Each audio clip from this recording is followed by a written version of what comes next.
Bonjour tout le monde, bienvenue dans cette petite vidéo sur Rafale. Je vais vous parler un petit peu du système, parler un petit peu de mon rapport à la Horde du Contrevent, parler un petit peu de tout un tas de choses pour vous présenter un petit peu ce financement participatif et puis le projet qu'il y a derrière ça.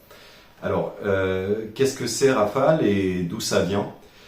En fait, il y a quelques années, j'ai fait un genre de road trip.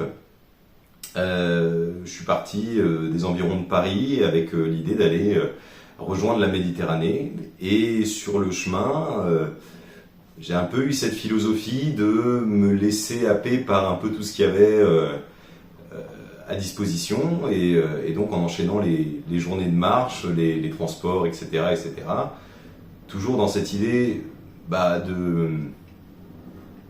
d'accepter un petit peu tout ce qui venait à moi.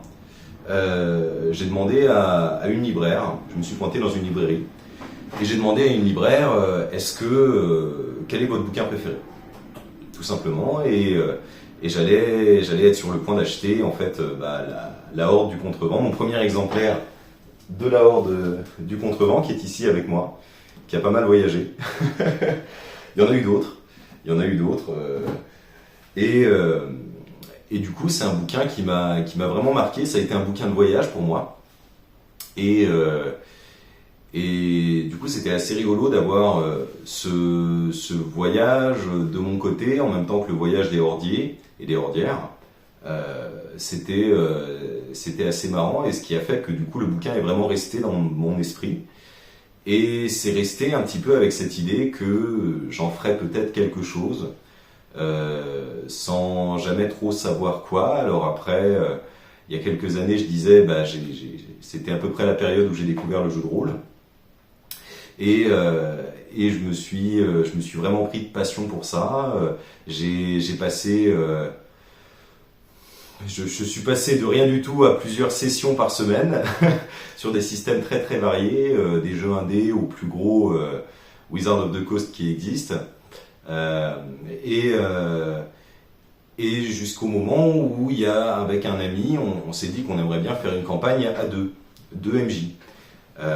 Et du coup, on a un peu fait le point sur les univers qui nous intéressaient en partant du système générique. À la base, c'est parti du système Faces. Et donc, moi j'ai évidemment parlé de la Horde.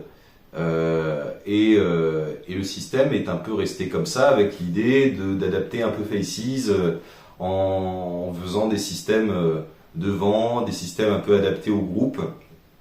Et le projet est un peu resté au point mort pendant un moment. Jusqu'à ce que y ait le projet, au bout d'un moment, ce qu'on appelle une dramatique radiophonique.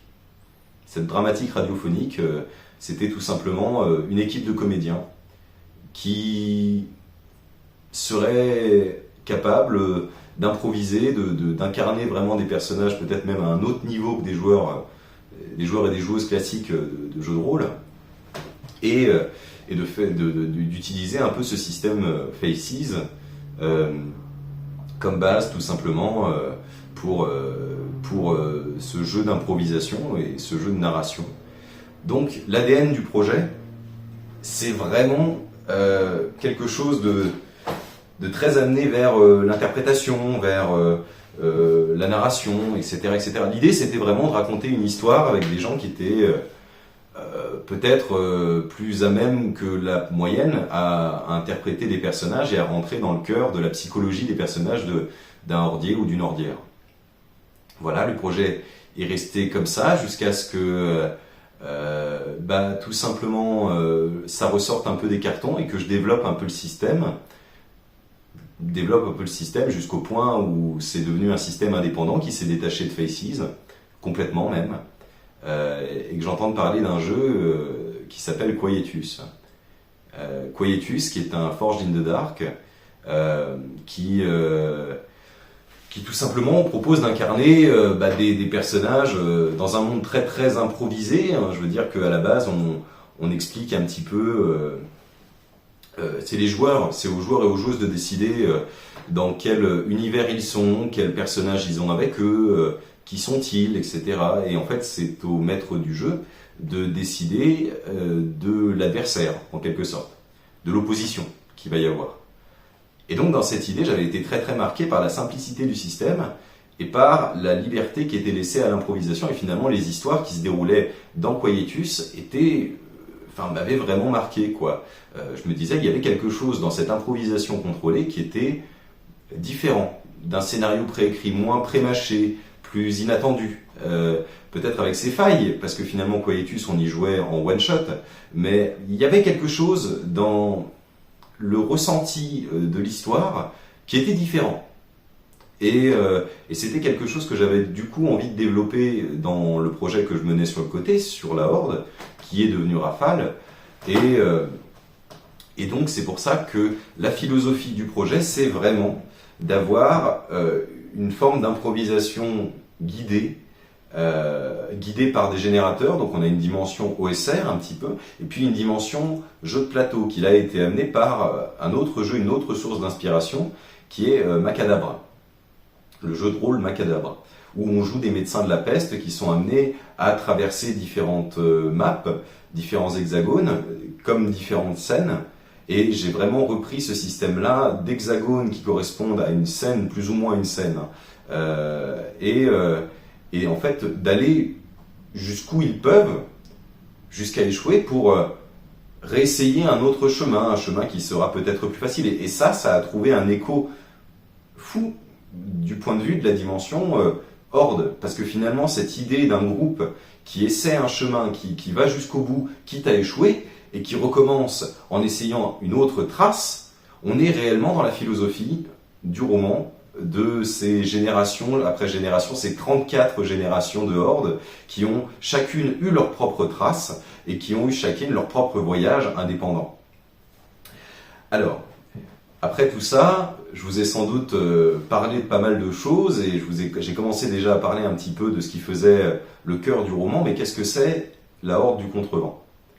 La Horde du Contrevent, c'est un bouquin de SF d'Alain Damasio qui est paru en 2004 aux éditions La Volte et qui raconte, à peu de choses près, la chose suivante. En gros, on est sur une planète de glace où il y a juste une bande de terre qui est habitable.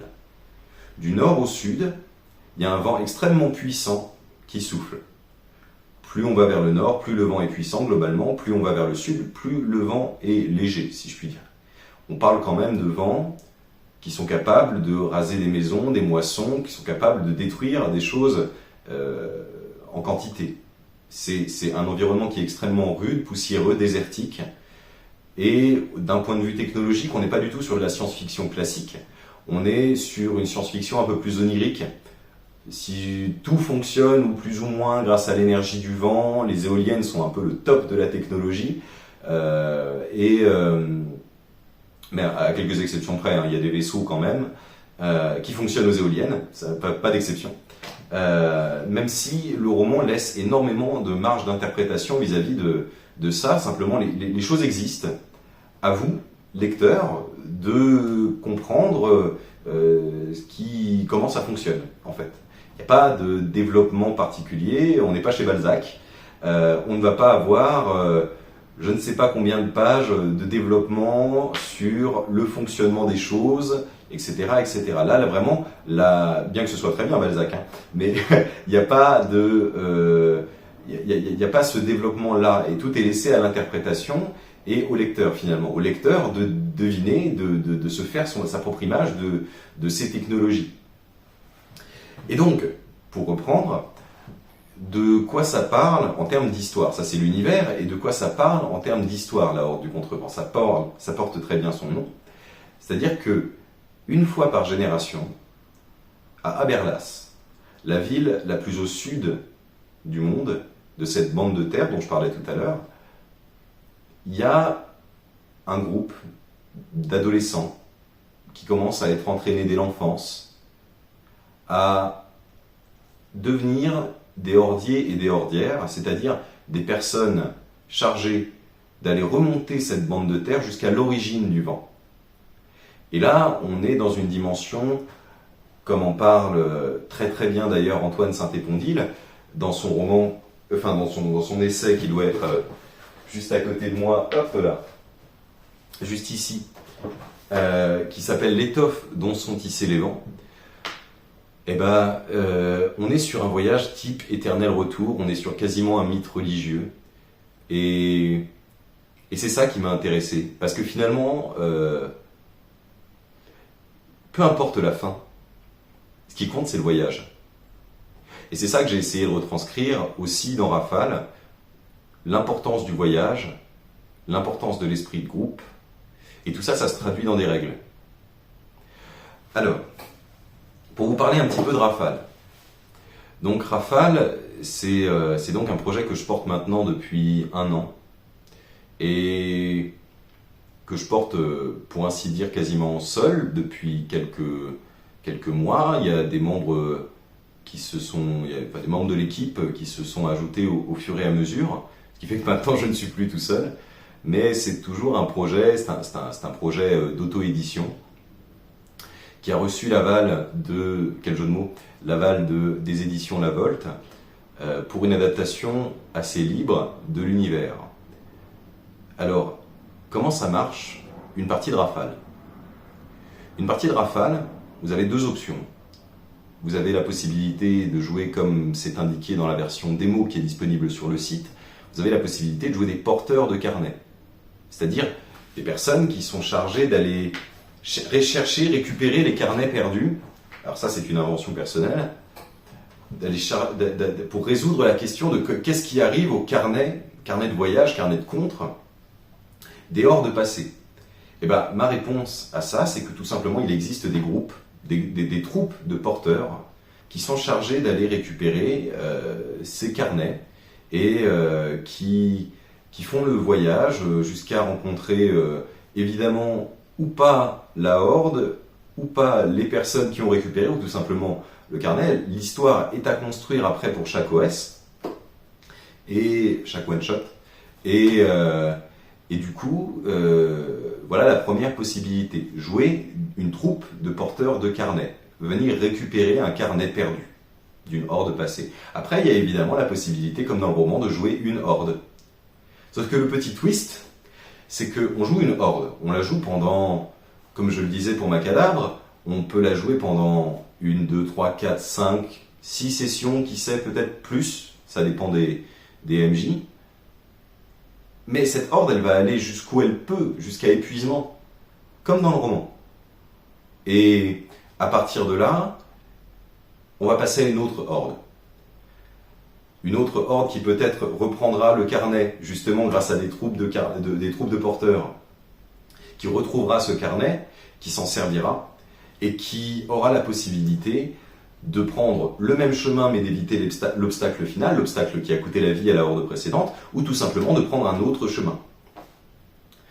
On est sur un système donc un peu à la Die and Retry, un système qui vient un peu des jeux vidéo. On a comme exemple Dark Souls. Du côté un peu plus narratif, je dirais, on a Outer Wilds, et pour les personnages, peut-être Another World, pardon. C'est un système, un fonctionnement que moi j'apprécie particulièrement, et qui, à mon sens, rentre parfaitement en cohérence, fait parfaitement écho au roman, et amène justement cette dimension de tension qui est importante dans la horde. Parce qu'on a peur de mourir dans la horde. Et on meurt dans le roman, sans trop en dire. Alors, comment est-ce qu'on pourrait avoir cette dimension de crainte de perdre son personnage et d'aller, quoi qu'il arrive, vers sa fin, et en même temps, de ne pas frustrer le joueur? Comment on fait? Eh bien, tout simplement, il y a un système d'héritage.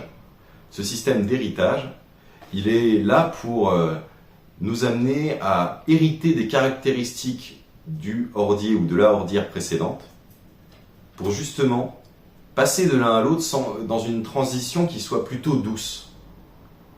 Il y a avec ça un système de règles, de séparation. On quitte son parent dans un dilemme moral, etc. On a la possibilité de se séparer de l'influence de son parent, anciennement hordier, ou de complètement le rejoindre et l'aduler. Ça, c'est à la libre interprétation du joueur ou de la joueuse. Mais qu'est-ce que je peux vous dire d'autre? Finalement, il y a aussi les rôles, dans quel rôle on peut avoir dans la Horde. Alors on va avoir l'inévitable traceur, Golgoth, dans le roman, et qui va être tout simplement le chef. En tout cas le chef dans le roman, dans la diégèse, ça va être le chef de la Horde. Après, à titre personnel, moi j'indique dans le livre de règles que je ne suis pas particulièrement fan des chefs dans un groupe de joueurs. Donc la possibilité est laissée de simplement laisser ce côté hiérarchique de côté et de ne garder que l'essence de ce qui fait un traceur, c'est-à-dire c'est la personne qui décide de la trace. Et la personne qui décide de la trace est tout simplement la personne qui va trancher en cas de litige du chemin ou de la décision à prendre face à une opposition ou une question. Donc on est sur un rôle de chef, certes, puisque c'est la décision finale en cas de litige qui lui revient, mais en même temps, il n'a pas la possibilité d'abuser de sa position de pouvoir, parce que, à mon sens, la hiérarchie entre joueurs et joueuses n'a pas lieu d'être. On est un petit peu sur le maire dans le loup-garou, je ne sais pas si vous voyez. Quel autre rôle il peut y avoir? Le rôle du scribe. Le rôle du scribe est extrêmement important, qui va être la personne qui va justement noter sur une feuille A5, c'est important, noter sur une feuille A5 tous les détails rencontrés. Alors, ce qui est intéressant, c'est que justement, j'en parlais, on est sur un système un peu OSR, un peu à base de générateurs aléatoires, procéduraux, etc., etc. Une fois qu'une horde est passée, c'est au scribe de noter les détails de ce qui a été rencontré, de manière à ce que ce soit gravé dans le marbre de l'histoire, et que la prochaine horde ait la possibilité de retrouver, 30 ans plus tard malheureusement, mais de retrouver la même situation et d'hériter de ce que la horde avait tout simplement produit comme effet. Alors ça peut être tout simplement une rencontre qui s'est bien passée, qui va amener une influence positive dans la zone, ou alors, je ne sais pas, si on s'est comporté comme des vrais salauds, et ben de toute façon la possibilité voilà que ce lieu abrite maintenant des pirates qui détestent la horde, c'est une possibilité. Le rôle du scribe est de marquer tout cela dans le marbre. Après, ce qui est intéressant, c'est que finalement, on est à la première scène. La horde vit pendant peut-être 3, jusqu'à 5 sessions. Ça va être relativement facile de retrouver les différents éléments qui ont pu être tracés par la horde. Maintenant, si on en est à la 10e session, ça va être beaucoup plus difficile de retranscrire sur une feuille A5, et c'est là où va y avoir justement l'invention de néologismes. Il y a une notion dans Rafale de création de mots, de création de lieux, pour qu'on puisse résumer en un minimum de mots un environnement. On ne va pas parler du désert de sel qui suit la falaise après le volcan, mais on va parler, pour reprendre le désert de sel, on va parler du désert noir, ou des noirs, ou de ce que vous voulez, et c'est à la liberté. L'idée étant que finalement, on va réduire au maximum la description pour la faire coller en un minimum d'espace, car le carnet est un espace réduit sur lequel il va falloir prendre des décisions. Et c'est là où l'intérêt ludique du scribe apparaît. Il va y avoir d'autres rôles. Par exemple, on a le très classique aéromètre ou aéromaîtresse, qui va être tout simplement la personne capable d'évaluer et de reconnaître les vents. Le géomètre, qui va être capable de reconnaître les terrains et les difficultés qui peuvent apparaître pour la horde dans ce type de terrain. Il va y avoir aussi le prince, qui va avoir des facultés un peu plus développées pour tout ce qui concerne le social, avec la capacité éventuellement de rattacher un potentiel adversaire à la cause de la horde, Il va y avoir aussi l'oiseleur. Si vous décidez de jouer l'option de la survie et de la gestion de ressources dans le jeu, l'oiseleur va être un rôle qui va être extrêmement important étant donné que c'est la personne qui est en charge de la chasse. Un autre rôle qui peut être intéressant, et je vais finir par celui-là, ça va être l'éclaireur. L'éclaireur est la seule personne qui est capable de se détacher du groupe sans avoir de malus. Bah écoutez, j'espère que cette petite présentation de Rafale vous aura au moins intrigué et je vous invite à nous suivre, que ce soit sur les réseaux sociaux ou sur le site internet, et à suivre bien évidemment le financement et s'il y a d'autres options qui apparaissent, à peut-être les considérer, je ne sais pas. Je vous souhaite à tous et à toutes une très bonne journée et ma foi, j'espère qu'on se retrouvera à Octogone ou à d'autres conventions. J'essaierai au maximum de répondre sur les forums. Voilà. Bonne journée, à plus.